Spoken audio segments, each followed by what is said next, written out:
in the creation of this God, whose name is Jehovah, he created a very beautiful angel, a very beautiful spirit being. His name was Lucifer. Hi everyone, welcome. So today we are going to be talking about another interesting thing, but today is story time. Yes, how many of us like stories? I know a lot of people like stories, right? So I want to tell us just a little story. Let me ask us a question. How did we get here? I guess somebody's wondering here where. Here where we need salvation. How did we get here today where there's a need for us to become born again? There's a need for us to meet Jesus. That's the here I'm referring to. So how did we get here? Many of us don't know how we got here. Many people struggle with the fact that we need salvation at all. Many people do not understand why we in the first place need salvation. People are like, why? What have I done wrong? Because legit, some people in their lives have, lived morally upright lives based on the background they had at me. Some homes are that strict, some people have practically lived moral lives all the days of their lives so far. So when you talk about salvation, you'd be like, I haven't done anything that I can tell averagely that is wrong. The ones I've done wrong, I've come to apologize. And then some of us believers, we don't even know why we need salvation at all, because most of us, on our journey of life where we met Jesus was at a point in our lives where things were nosediving, and we got to the point where we just needed help, we needed rescue, we just needed some form of fresh air, and Jesus came along in that moment, and it was just the right moment, and then we found him very interesting, and then we became born again, and that's it. And although we love Jesus, although we have been enjoying the journey so far, we have not really sat down to think, why exactly did we come to the point in life where we need Jesus at all? And some of us, we think about it here and there, but we don't really know who to ask. Nobody wants to be like, you start asking questions and they'll be like, are you the only stranger in Jerusalem? Like, you're just among church folks and everybody's dashing out Rema, and you don't really know something, and because of the way people are talking, you just feel very intimidated to ask your questions. And some of us would love to ask our pastors, but pastor is like high up there and was somewhere. So many different reasons. I'm just trying to bring out the fact that we don't every day sit down to think why we need salvation, but it's important. It's very, very important. So like I said, today is story time. So let me give us a backstory as to how we got here. Story, ding ding ding. Okay, so there's this God. His name is Jehovah, and so he loves creating, he loves beautiful things, he loves working out perfection and all of that. Now, this is Genesis 1 verse 1. Bible says, well, in the beginning God created heaven and earth. Just hold it on there first. Let's pause there. That's where we are in this storytelling. That's where we are now. God created the heavens and the earth, and then he beautified the heavens. He created different beings. He created creatures, different creatures in heaven, mostly spirit creatures. Not flesh and blood, just spirit creatures. He created different kinds of what we know today as angels, but in heaven they are different creatures. The Bible tells us about a few. And then even the angels are not just general angels together. They have different assignments. Some of them are created differently. We have the cherubims, they are different. We have the seraphims, they are different, right? Now, in the creation of this God, whose name is Jehovah, he created a very beautiful angel, a very beautiful spirit being. His name was Lucifer. Do you know what it meant? Now when you call the name Lucifer, it doesn't bring beauty. It doesn't sound like something beautiful. It doesn't sound like something peaceful, right? But the meaning of the name, actually, I'm showing it a moment where he was in his glory, it was beautiful. But now once you just call that name Lucifer, what comes to people is fear, But the meaning of the name is actually son of the morning. Lucifer was a perfect spirit being. You can read Ezekiel, you can read the book of Ezekiel chapter 28 from verse 12 to 15. It will tell you how beautiful, it describes how beautiful this particular spirit being was. And so Lucifer was so beautiful. Now, let me say this before we continue our story. This conversation particularly, I'm not sure I might be able to finish it in this particular video. So I think we're going to take it halfway, and then we'll do a part 2 of this particular topic, right? So we can complete it. Back to our story. Lucifer. So Lucifer was created. He was everything beautiful. He could sing. He was the cherub that covered.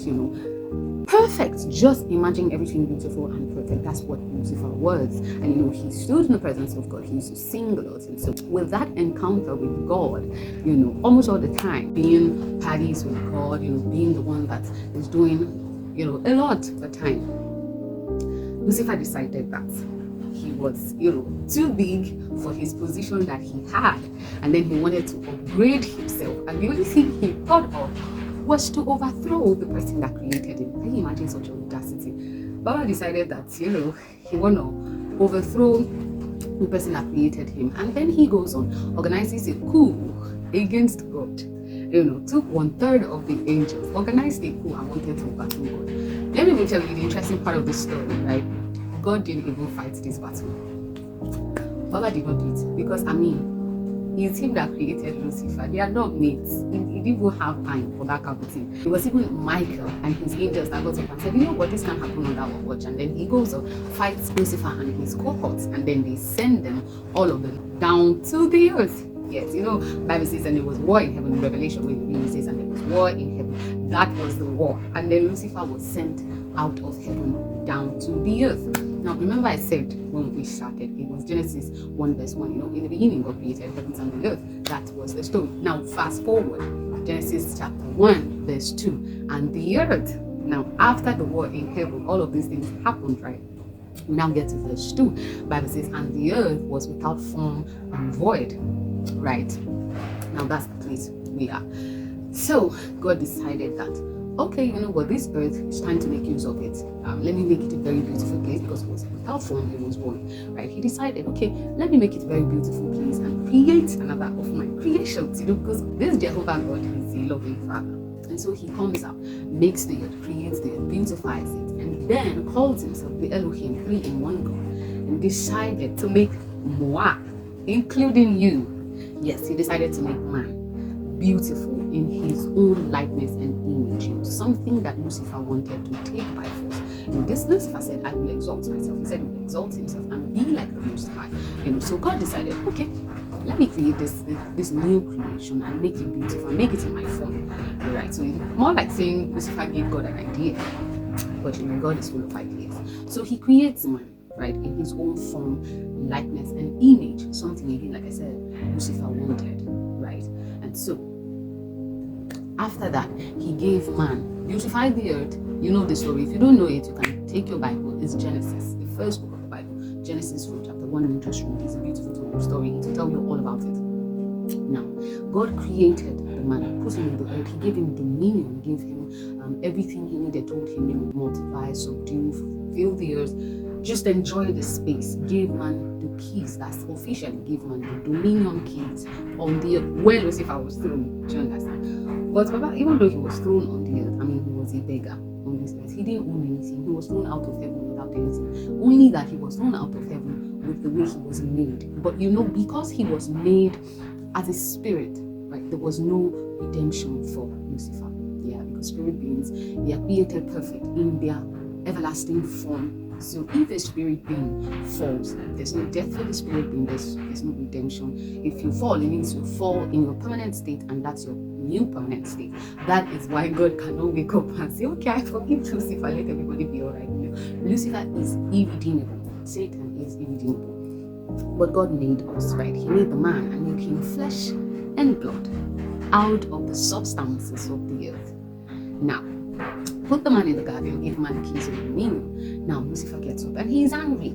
I wanted the same thing. You refuse to give me, and then you create this being that is less than me, in the imagination of Satan. You create this being that is less than me, and then you give him all that I wanted. No, that can't happen. I'm taking back. That's where we found ourselves, in the battle with Lucifer. And so he decides to creep into the woman. Like I told you before, when Lucifer was created, he was created perfect. This guy woke up one day and God didn't even know where that came from.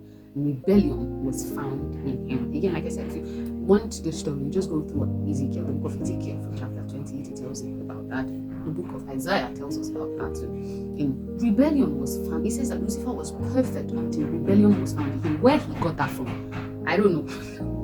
I don't know. I want to be bold and say that God still did not know, he did not understand, because there's no rebellion in God. You understand? So That is why he's the father of lies and he's the father of rebellion.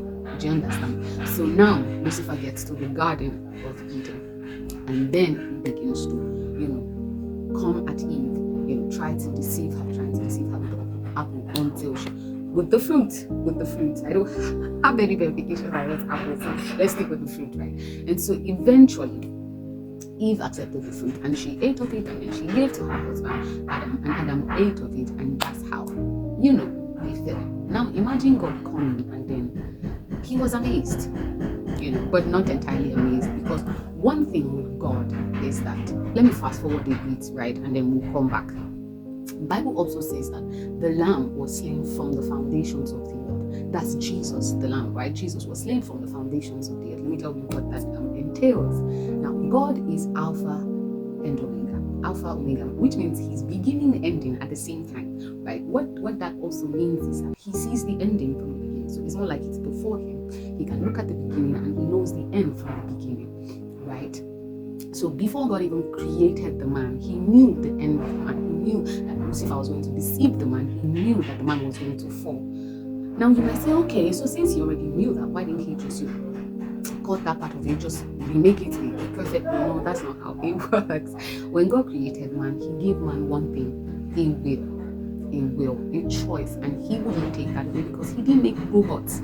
That's a part of the unique nature of humans. Choice. God made that a part of us, and he wasn't going to take it away from us. Even though he saw what we were going to do with it, he wasn't going to take it away. He allowed it to play out, right? What he did was work out a redemption plan from the foundations of the earth. Jesus was willing to die. Let's say when they saw that, okay, this one was going to yield to Satan and fall, and Satan was going to collect the keys of dominion. God was looking for a redemption plan, and then Jesus volunteers to come and die for all of us. So all of that was settled from the foundations of the earth before we even began to breathe. Like again, Bible tells us in the New Testament that all things work together for the good of them who love God and are called according to his purposes. There's a translation that says, I think it's NLT or NIV, either of them. It says that God is in the midst of the situation, working it out for your good. I love that particular translation because it tells you that it's not the situation that works out itself, it is God that is in the midst of it, and that's what he did from the beginning.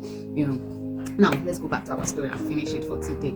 So Satan kept coming at Eve until he eventually sold the idea to Eve to eat the fruit, and then she ate, and then she gave it to her husband. Now she made a choice to choose rebellion, and let's just say God was wow. Maybe he hoped from the beginning, perhaps maybe when we get there we eventually know, but we got there, and then our ancestral mother decided to still choose rebellion. Let's say God was like, so this has an ability to be sold to this new creature. Okay, fine. Let's, instead of wiping out everybody and starting off all over again, or losing this particular breed of creation to go create another one, let's just fix it, find a way to bring them back.